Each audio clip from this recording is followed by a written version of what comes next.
రైతన్న గోస ఇగో నిరసన జాగారం కరెంటు వేళలు మార్చాలని కోరుతూ ఆదిలాబాద్ జిల్లా ఇచ్చోడ మండలం ముక్రమూవిక నిరసన తెలిపారు. కొత్త సంవత్సరం తొలి రోజైన బుధవారం రాత్రి 8లోనూ చేళ్ల వద్దే చలిమంటలు వేసుకొని బస్సు చేసి కరెంటు కష్టాలను సర్కారు తీర్చాలని కోరారు. ఇది సంగతి. సగం వడ్లైనా సర్కారు కొనాలి. వానాకాలంలో పండింది 148 లక్షల టన్నులు. ప్రభుత్వం కొంటామన్నది 80 లక్షలు. ఇప్పటికీ కొనుగోలు చేసింది 67 లక్షలు. అధికారుల కొర్రీలతో రైతులకు తీవ్ర అన్యాయం జరిగింది. ఎంతంటే 148 అంటే 150 లక్షల టన్నులు అయితే వీళ్ళు కొన్నది ఎంతంటే 67 లక్షలు. అంటే సగం కూడా కొనలేదు.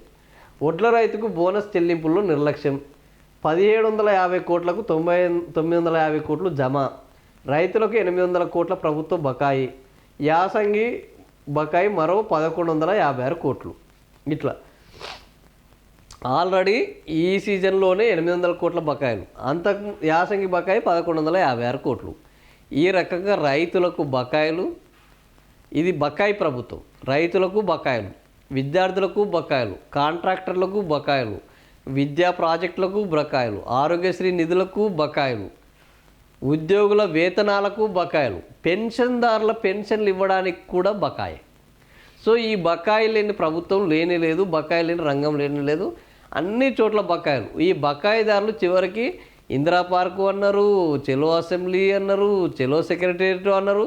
ఎన్ని అన్నా దున్నపోతు మీద వానబడ్డట్టున్న తప్ప ఒక్కరికి బకాయి చెల్లించిన పాపన పోయింది లేదు. రైతు బంధువు ఓ 2 సార్లు ఎగ్గొట్టిరు. రైతు డిసెంబర్లో పడాల్సిన రైతు భరోసాకి ఇప్పటికీ భరోసా లేదు. సంక్రాంతికి అంటారు, పడుతుందో లేదో తెలియదు. రైతు రుణమాఫీ అన్నారు, ఆ రుణమాఫీని సగంలో ఆపిరు, మిగతా తర్వాత చేస్తామన్నారు. మళ్ళీ దాని ఊసు లేదు, దాన్ని జాడ లేదు.